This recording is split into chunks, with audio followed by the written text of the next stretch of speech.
is lighting? Do you know? I don't know. Let's get this train wreck on the road. Hello, I am me, and I'm back in another video because I don't learn from my mistakes. I have seen a lot of YouTubers, like real actual YouTubers, like with fans and like people asking for videos as opposed to just making them as people beg you to stop. And a lot of those YouTubers have been making cooking videos, like cook with me, watch me make this recipe. Oh my god, I'm so bad at cooking, I'm so relatable. And because I want to be relatable too, I am going to mercilessly steal all of their ideas. I'm gonna cook. I am going to cook. I'm gonna cook, okay. I'm calling my attempt at cooking Baby Chef. Why Baby Chef? Because I can't cook. I'm terrible at it. I don't know what any of the fancy French cooking words mean. Like, what is a roux? What is a bechamel? Like, what is sauteing? Am I right, ladies? So for this, the first episode of Baby Chef, I am going to be making a seitan stir fry. So yeah, let's get started.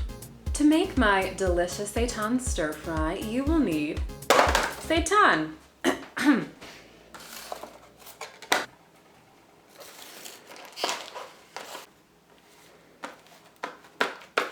Seitan.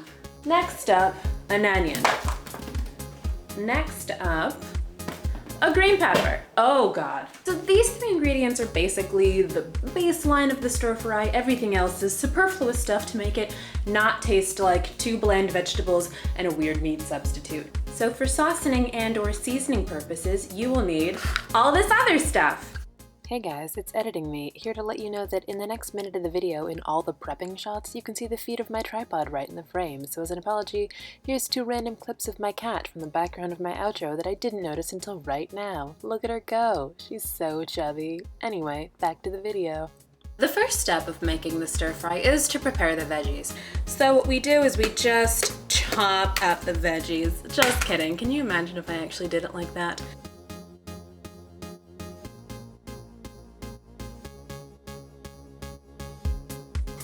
Awesome, you got chopped veggies, but now what are you gonna do with them? You're gonna cook them, silly. What kind of question is that? Congratulations! If you're watching this, it means you haven't cut your hand open and you've made it to step 2, cooking. So, first thing I do is I pop a little bit of olive oil in my pan in which to cook the vegetables. You can use any oil. I use olive oil because it's here. Then call upon the wisdom of the elements to summon your fire. You did it, great job.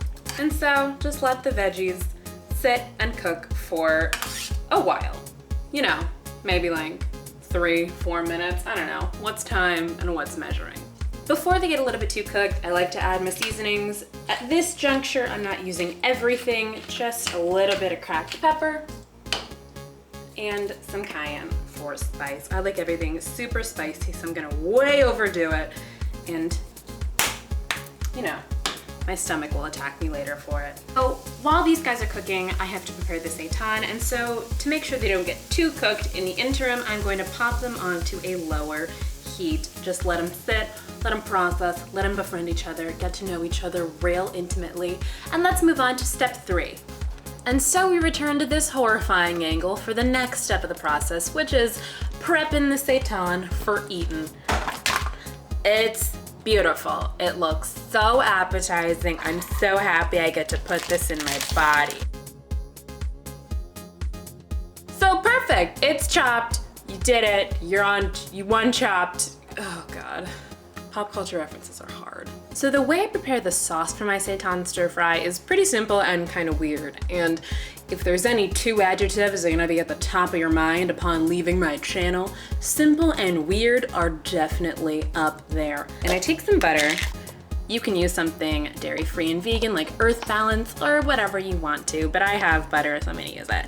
You plop it in there. This butter is, wow, really melty. Okay, that's kind of unsettling. All right. I don't like to use too much of it, just about that much, which, you know, is about an exact measurement as you're gonna get over here. And then to melt it even further, even though it's really on its way there. Wow, okay. I pop it in the microwave for like, I don't know, 15 seconds or whatever. Now that it's more melty, I'm gonna take some of my handy dandy flour and make a really, really quick roux.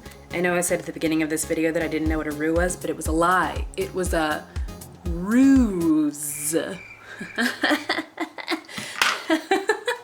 I actually made myself laugh with not how bad that pun was, but about how bad my fake reacting to the pun laugh was.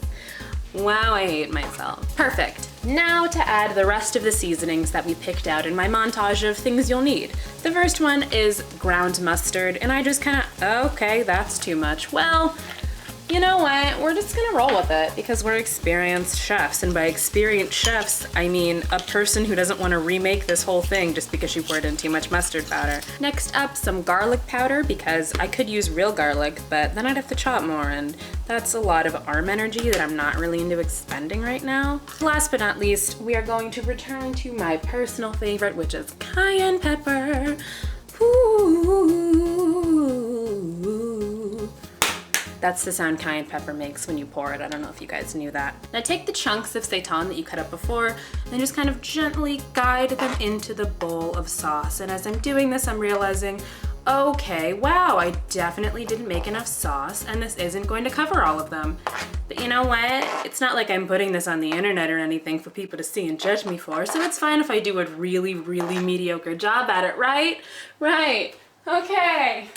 Then you're going to just guide the little bits of seitan around the bowl and cover them as evenly as you can with your sauce. Perfect, and now we're ready to combine all of the ingredients in the next step. So for the last step, we're just going to combine all of our ingredients together, veggies and seitan. You can see the veggies have been cooking on a pretty low heat all this time, so they're not super brown, but that's just to get them ready for these babies. Hey! So that's pretty much it. You just kind of leave this to cook, and because this takes a while, I need to pad the runtime of this video with something, so enjoy this interpretive dance.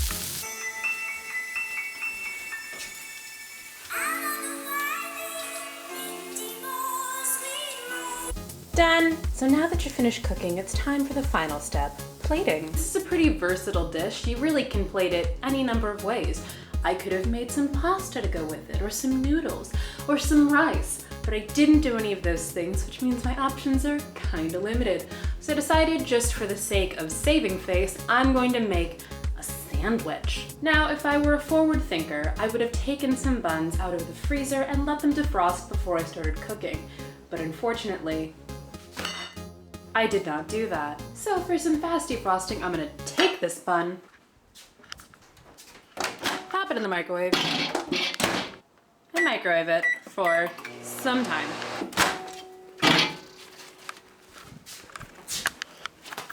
Perfect! And there you have it. A really, really unflattering looking seitan stir-fry sandwich. Wow, it sure looks like food in a vague, general kind of sense, but does it taste like it? Let's find out, you and I together, in the final step, admitting your mistake. I mean, eating it. Well, here goes nothing. It certainly is food. Oh. Oh, okay. Okay. That's not terrible. Oh my god, yes, me. That's actually pretty good. I think next time I would definitely make more sauce because it kind of disappeared entirely while cooking. But, you know, yes, me, it's edible. I'm not dead right now. Yes, okay. We did a great job. You did a great job for watching and choosing to watch this video. You have excellent taste. So I'll see you in my next video. I'm gonna go eat all of this right now and then regret it immediately. Bye. So this is just a little extra bite-sized piece for the video. I could film this on my camera, but I already put it down, and no. If you're gonna make this yourself, you might want to go a little bit easier on the cayenne pepper, because my mouth is screaming right now, and I don't know. I thought my spice tolerance was a lot higher, but I put in a little bit more off camera, and I have made a terrible mistake. This hurts me deeply. Otherwise, it's delicious, but